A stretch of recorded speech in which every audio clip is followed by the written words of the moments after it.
It feels like with football these days, there's just so much noise, Yeah. so many opinions flying around. It's hard to cut through. Absolutely. Bruno Fernandes at Manchester United. I mean, that's a perfect example, Yeah. right? The team has had its ups and downs definitely this season. But, as someone who follows the Premier League, you're probably wondering, is he actually playing well? Right. Is he actually playing at a top level despite all the noise? So that's what we're going to try to find out today. Yeah. We have this really cool analysis from Adrian Clark, who's a football writer who really knows his stuff, and he's dug into the data on Fernandes. And our mission today is basically, can the data back up the idea that he's one of the Premier League's best midfielders right now? Yeah, totally. And I think it's about kind of, going past all that team stuff and just like zeroing in on the individual. And what I think is so interesting about this piece is it really breaks down, what he's actually doing on the pitch, especially since, Ruben Amorim came in and changed things up tactically. Right, because that tactical shift seems like a really key thing here. Yeah. Amorim comes in, he brings this 3-4-2-1 system, and you immediately think, where does a player like Bruno Fernandes, who's so naturally attacking, Right. where does he fit when there isn't that classic number 10 role? Yeah. And the article points out that was like the immediate question everyone's asking. Like there's no obvious spot for him. Right. But, right from Amorim's first match, against Ipswich Town, we saw the first sign of him trying something different. Fernandes was playing way deeper in a more kind of like traditional central midfield position. And it wasn't just like a one-off experiment to see how it went. No. The article really emphasizes how consistently he's been using Fernandes there. Yeah, it's become a very clear tactical choice. I mean, they point out that in 12 of the last 13 matches across all competitions, Fernandes has been in that central midfield hub. Interestingly, the one game where he started further forward was against Everton. And actually, that's a great example of how adaptable he is. Because they made some changes, he dropped deeper, and it seemed to be like the catalyst for them coming back from 2-0 down to draw 2-2. Wow. So that kind of influence from deeper is really interesting. And that's what leads this writer to a pretty strong conclusion, right? Yeah. He says that Fernandes isn't just playing well. He's genuinely one of the Premier League's most accomplished all-round midfielders right now. Right. Which is a big statement when you consider where United are in the table. Absolutely. And it kind of brings us to this idea that he's almost underrated right now. As a Premier League fan, you'll know that Manchester United are currently sitting in 13th place, and it's easy to just assume that everyone's kind of underperforming. Right. It's that thing where the team struggles so people overlook individual brilliance. Exactly. But the expert in this piece really challenges that. He says it would be unfair to just judge Fernandes's individual level on where the team is as a whole. And he even acknowledges those earlier disciplinary issues, those 3 red cards, which were obviously frustrating for United fans. Yeah. But the point he's making is look beyond those moments, focus on what he actually does for the team. All right, so let's get into those contributions then, starting with his passing. Okay. Because when you look at the stats, they're pretty remarkable. Hey. For anyone listening who wants to understand just how much he creates in games, this is where it gets really interesting. For sure. So let's just run through some of his key numbers from this season. Okay. Passes played into the box. He leads the entire Premier League with 241. Wow. Through balls, he's tied at the top with 21 affection.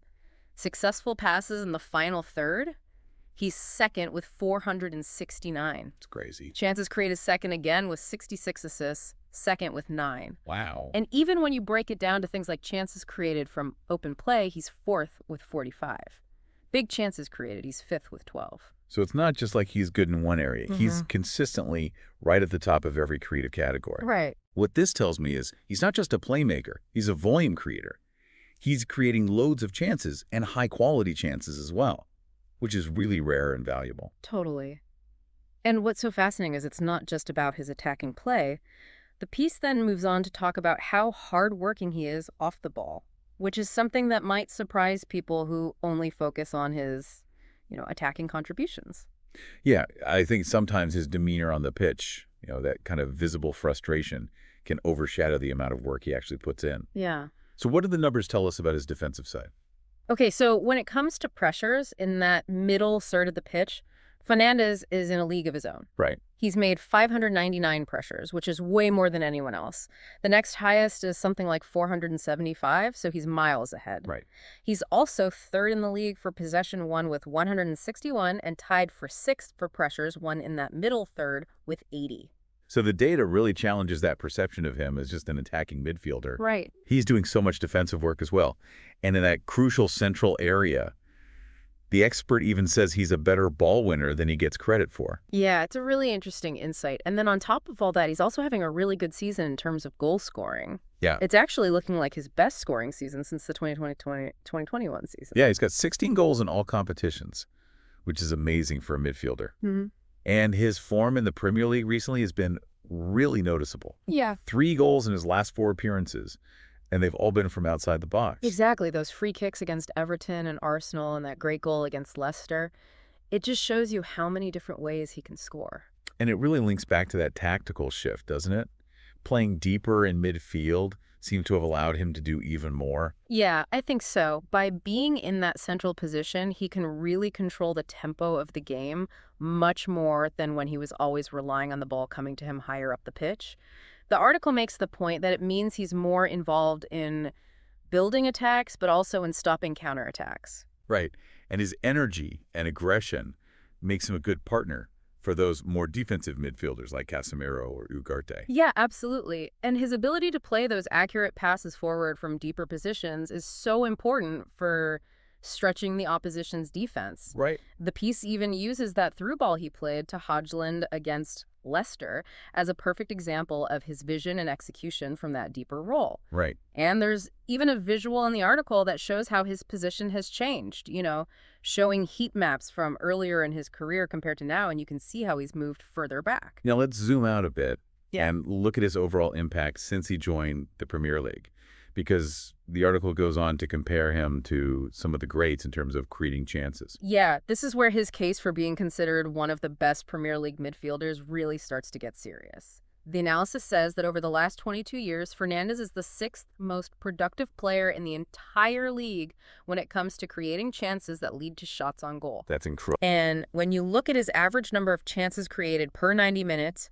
it's 2.84.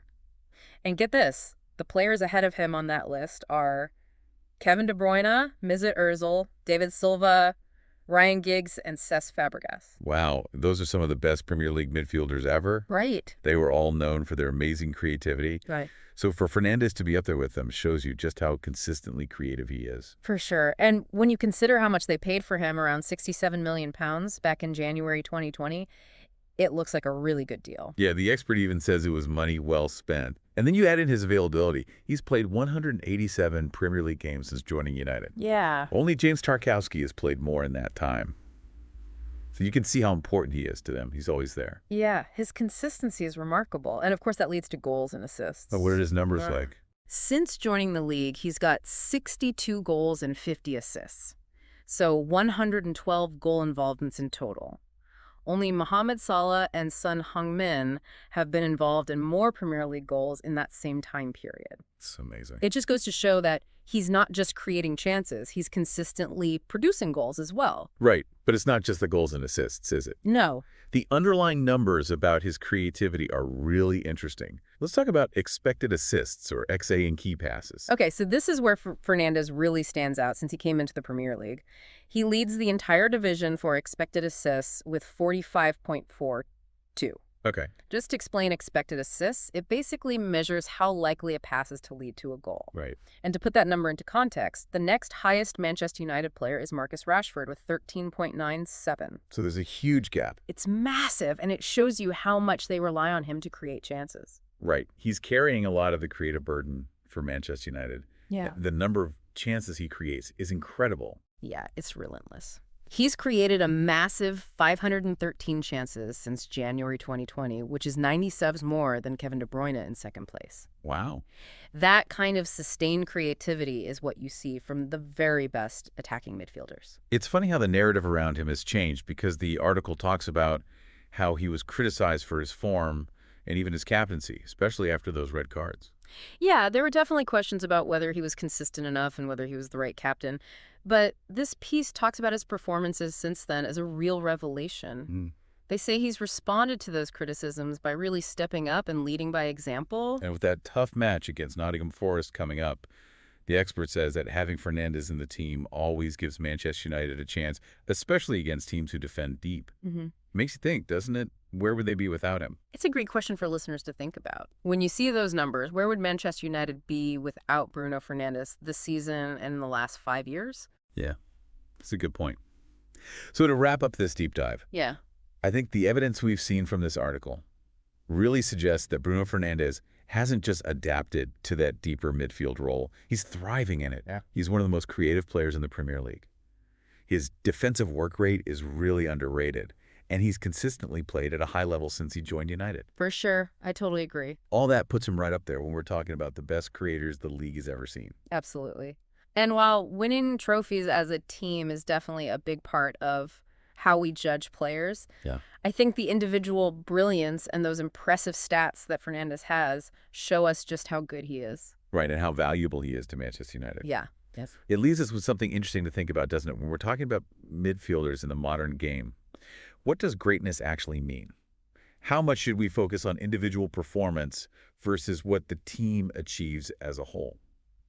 That's something to consider as you think about the data and make up your own mind about where Bruno Fernandes ranks among the Premier League's best midfielders. Yeah, it's a great question. Thanks for joining us for another deep dive. We'll be back soon with another fascinating look at the Premier League. See ya.